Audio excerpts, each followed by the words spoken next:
Hello दोस्तों, आपके अपने YouTube चैनल इन्फॉर्मेशन पाथ में आप सभी का स्वागत है। जैसे कि आपको पता है कि हम हमारे चैनल पर साइंस के क्वेश्चन और साइंस की टॉपिक की क्लास लेकर आते रहते हैं, जो हर एग्ज़ाम के लिए जिस भी एग्ज़ाम में साइंस के क्वेश्चन पूछे जाएंगे तो आपके लिए बहुत ही हेल्पफुल होगी। तो आपने यदि और वीडियो नहीं देखी है तो आप चैनल पर विजिट कर वीडियो को देख सकते हैं। यदि आपको हमारा पढ़ाना अच्छा लगता है तो आपने वीडियो को लाइक करना है, शेयर करना है और हाँ, चैनल को सब्सक्राइब करना है, क्योंकि लाइक करने से, सब्सक्राइब करने से हमारा मोटिवेट बढ़ता है और हम आपके लिए अच्छे अच्छे और बहुत ही बेस्ट क्वेश्चन लेकर आते रहते हैं। तो आपने वीडियो को लाइक करना है और चैनल को सब्सक्राइब कर बेल आइकन को दबा लेना है, ताकि आने वाली हर वीडियो का नोटिफिकेशन आपको मिलता रहे। तो चलिए हम हमारी क्लास की शुरुआत करते हैं। साइंस, विज्ञान के अंदर हम आज पढ़ने जा रहे हैं भौतिक विज्ञान। और भौतिक विज्ञान के भी बड़े पार्ट हैं, उसमें हम पढ़ेंगे यांत्रिकी। ठीक है, तो जिसको मैकेनिक्स बोलते हैं। भौतिक विज्ञान फिजिक्स इंग्लिश के अंदर बोलते हैं। विज्ञान की वह शाखा है जिसके अंतर्गत द्रव, इंग्लिश में जिसको मैटर बोलते हैं, तथा एनर्जी, ऊर्जा और उनकी परस्पर क्रियाओं का अध्ययन किया जाता है। मतलब जिसके अंदर मैटर और एनर्जी से रिलेटेड हम पढ़ेंगे। तो आगे चलते हैं। जो भौतिक विज्ञान है वो 8 पार्टों में जो है डिवाइड है। 8 पार्टों के अंदर जो है फिजिक्स को बांटा गया है। नंबर 1 है यांत्रिकी, मैकेनिक्स। नंबर 2 है साउंड, ध्वनि। नंबर 3 है ऊष्मा, हीट। नंबर 4 है लाइट, प्रकाश। नंबर 5 है इलेक्ट्रिसिटी। नंबर 6 है चुंबकत्व, मैग्नेटिज्म। और नंबर 7 है आधुनिक एवं परमाणु भौतिकी, मॉडर्न एंड एटॉमिक फिजिक्स। और नंबर 8 है इलेक्ट्रॉनिकी। ठीक है, तो इसमें हमारा फर्स्ट चैप्टर है यांत्रिकी, और यांत्रिकी में पढ़ेंगे हम मापन। ठीक है, तो मापन में सबसे पहले आता है, मापन में जो है सबसे पहले आता है राशि, जिसको बोलते हैं क्वांटिटी। जिस संख्या के रूप में, जिसे संख्या के रूप में प्रकट किया जा सके उसे राशि कहते हैं। जैसे संख्या के रूप में जनसंख्या होगी, किसी की एज होगी, आयु की, इसकी आयु कितनी है, 25 वर्ष है, 26 वर्ष है, मतलब जिसको हम काउंट कर सकते हैं उसको राशि बोलते हैं। वस्तु का भार हो गया कि इस वस्तु का भार 35 kg है। इस वस्तु की लंबाई चेक कर लेंगे कि इस वस्तु की लंबाई 7 फीट है।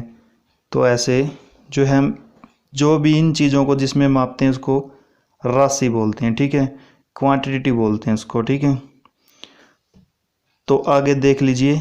अब भौतिक जो राशियाँ होती है वो, जिन राशियों को हम पदों में व्यक्त कर सकते हैं, पदों के अंदर बता सकते हैं। जैसे वस्तु का द्रव्यमान कितना है, कि वस्तु का द्रव्यमान इतने kg है।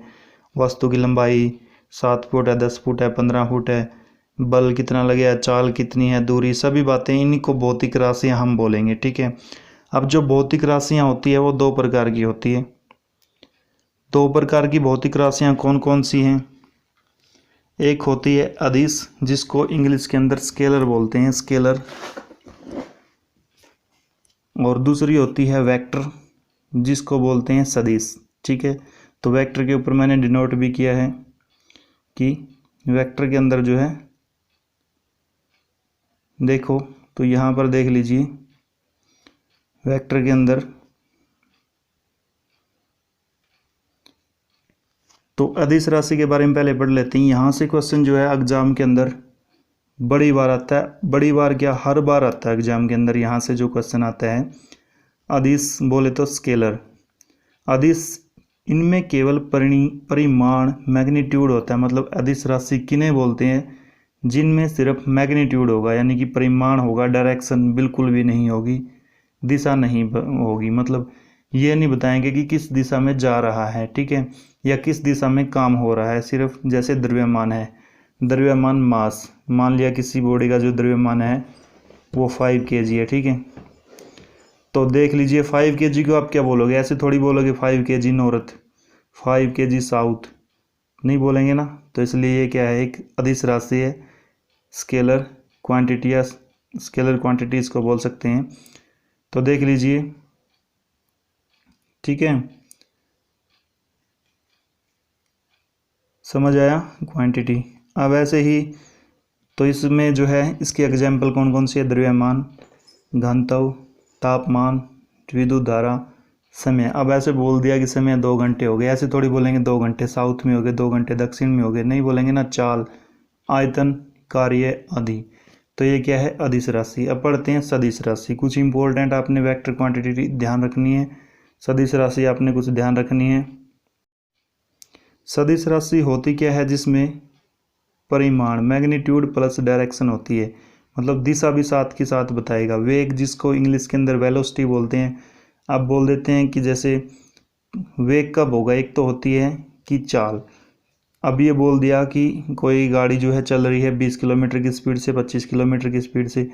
अगर ये बोल दिया कि कोई गाड़ी 25 किलोमीटर की स्पीड से दक्षिण दिशा में जा रही है, डायरेक्शन बता दिया, तब होगी वो सदिश राशि, वरना क्या थी, अदिश थी। ये ध्यान रखना है।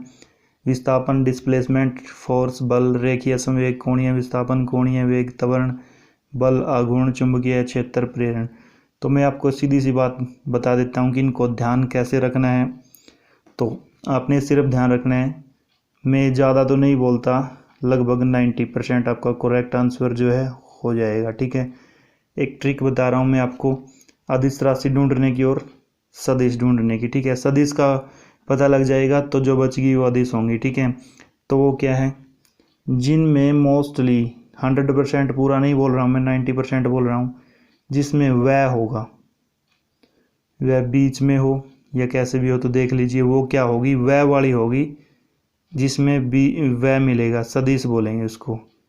मोस्टली वह उसके अंदर मिलेगा आपको 90% के लगभग, पूरा 100 नहीं। ठीक है, कुछ अपवाद भी हैं, तो देख लीजिए। जैसे वेग, तो वह है इसके अंदर। विस्थापन, बल भी इसमें आ गया, वेग, कोणीय विस्थापन, त्वरण, बल, आघूर्ण, चुंबकीय क्षेत्र। तो ये मोस्टली वह जिसके अंदर मिलेगा सदिश, जो बाकी बचेगी वो अदिश। मतलब वह कहीं पर भी लिखा हो सकता है, जैसे द्रव्यमान में बोलोगे आप, घनत्व में बोलोगे, तो आपने द्रव्यमान, कुछ अपवाद मैंने बोला ना, वो ध्यान रखने पड़ेंगे। द्रव्यमान मास होता है, उसमें कोई डायरेक्शन नहीं होती। घनत्व डेंसिटी होती है, उसमें कोई डायरेक्शन नहीं होती। ठीक है, तो लगभग आपको समझ ही आ गया होगा कि जैसे वेग है, विस्थापन है, बल है, मतलब बीच में जो वह मिलेगा मोस्टली वो आपकी क्या है, सदिश राशि है, बाकी अदिश हैं। ठीक है, तो चलते हैं नेक्स्ट।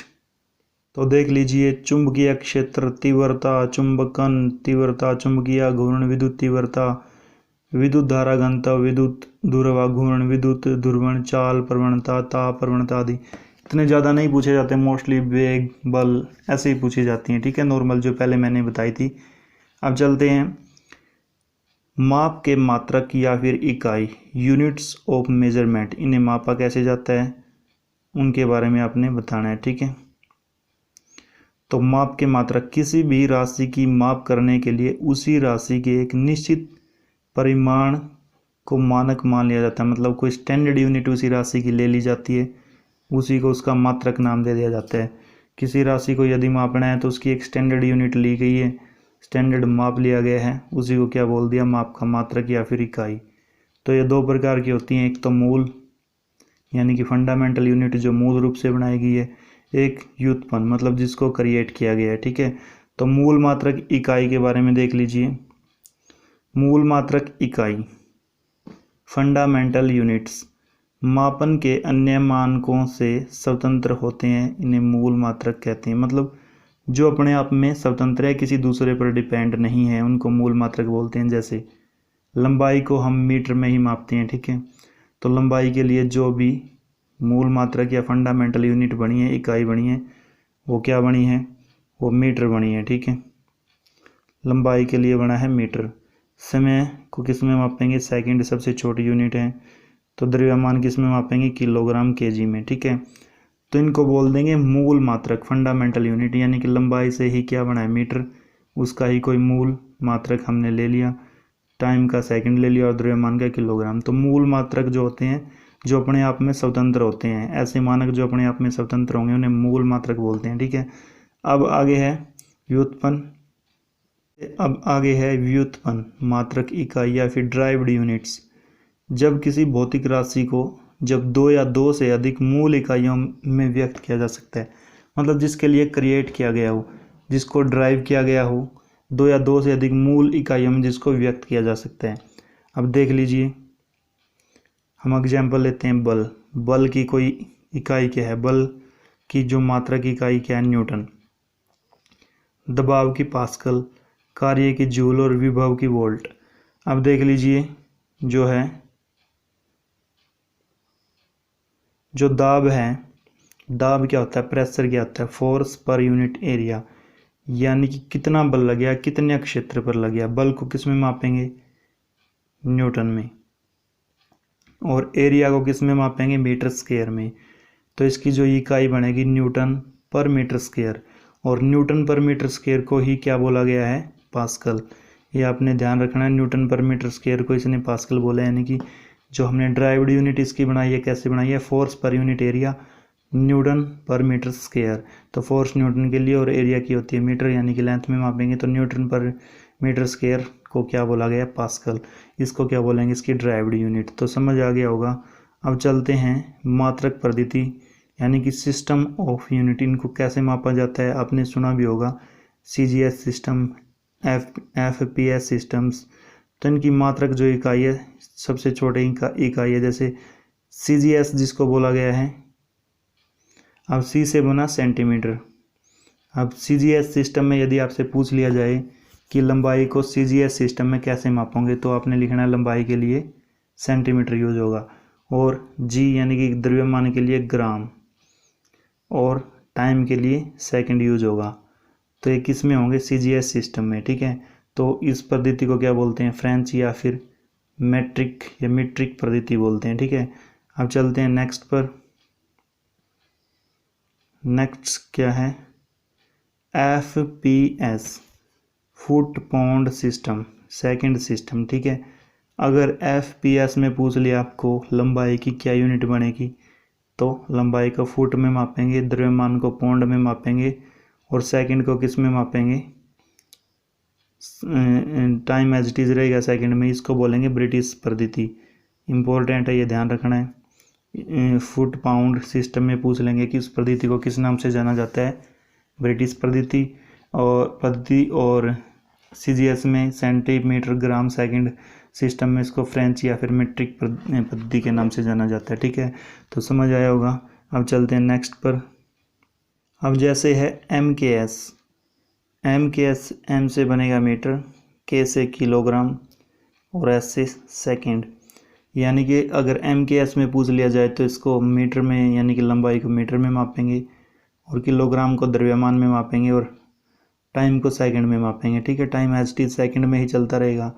अब इनको संशोधित करके फिर एक SI यूनिट आई, सिस्टम इंटरनेशनल जिसको बोला गया, अंतर्राष्ट्रीय मात्रक पद्धति जिसको बोला गया, और ये 1960 ईस्वी में अंतर्राष्ट्रीय माप तोल के अधिवेशन हुआ। एक अंतर्राष्ट्रीय माप तोल अधिवेशन हुआ 1960 में, और उसमें सिस्टम इंटरनेशनल नाम की जो है वस्तुओं को मापने के लिए ऐसा यूनिट जो है सिस्टम इंटरनेशनल यूनिट एक बनाई गई।